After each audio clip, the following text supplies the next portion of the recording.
Here we go.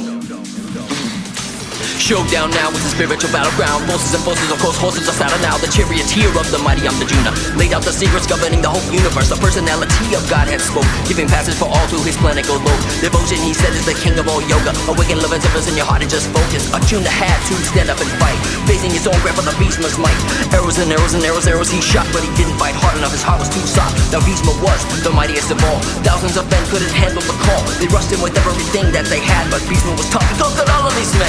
Weapons of wind, weapons of fire, blessed by strength, burn them all in the fire. Weapon of wind, weapon of fire, blessed by strength, burn them all in the fire. Devastation hit the army of Arjuna. Bhisma was a reckoning that nobody knew of. They gathered together and attacked all around. Grandfather Bhisma had to take him down. Hundreds of thousands of men descended, but Bhisma's weapons were like lethal vengeance. Arjuna came forward with one final move, but Bhisma was death, personified doom. Arjuna couldn't take the hit and he kneeled, accepting his imminent death on the field. But Krishna stepped in and saved his great friend, using Traka as a blocker. He knocked him back again. Weapons of wind, weapons of fire, blessed by strength, burn them all in the fire. Weapons of wind, weapons of fire, blessed by strength, burn them all in the fire. Krishna's love was so very strong, he was even willing to break his own promise. He told both sides he would not fight, but he took up arms just to save Arjuna's life. Krishna's love was so very strong, he was even willing to break his own promise. He told both sides he would not fight, but he took up arms just to save Arjuna's life. An all-side grandfather was now surrounded, but he still kept slaughtering men by the thousands. Finally, after some time, he said, let Arjuna be the one to lay me down dead. Krishna told Arjuna that now was the time. Together Shikandi with a strategy fine. Shikandi distracted while Arjuna took some shots. He shot Bhisma's horse, a chair, flag, and wheel slot. He broke Bhisma's bow and another again,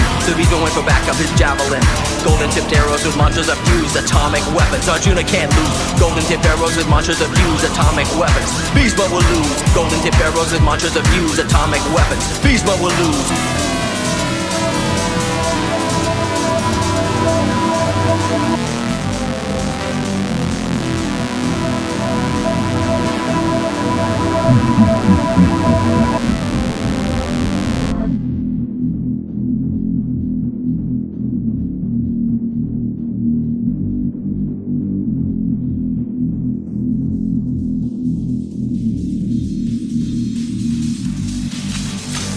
Bhisma's javelin was cut into shreds. Death was imminent, now was the end. But grandfather picked up one final bow, striking back to Arjuna with 25 arrows. Arjuna was hit, but he also released 100 special arrows that were designed to defeat even the greatest warrior on earth. They all hit the target and mangled his organs. Bhisma was overjoyed to be shot. Finally a worthy opponent, he thought. He laid on the bed of arrows for 58 days. He had a special power to decide when to decay. He instructed his grandson with a master class, waiting for the perfect moment to pass. All the Pandavas gathered around, so much love in their hearts abounding. He was their dearest and wisest granddad, saying goodbye and expressing all that he had. The moment had come and they all listened in, relishing Bhisma's mighty wisdom.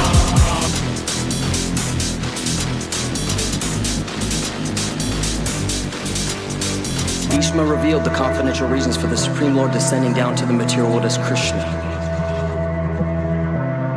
He prayed that his mind, words, and activities would be fully concentrated upon the sweet, beautiful form of the Lord at his moment of death.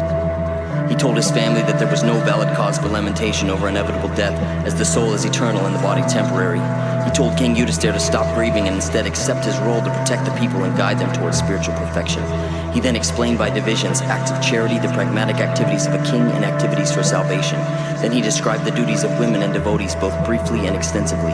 Then he described the occupational duties of different orders and statuses of life, for he was well acquainted with the truth. During this explanation, the sun reached a favorable position in the stars of the sky, and Bhisma took that chance to leave his body. His final message: at the moment of death, let my ultimate attraction be to Sri Krishna, the personality of Godhead. I concentrate my mind upon the chariot driver of Arjuna, who stood with a whip in hand and a bridle rope in his left, and who was very careful to give protection to Arjuna's chariot by all means.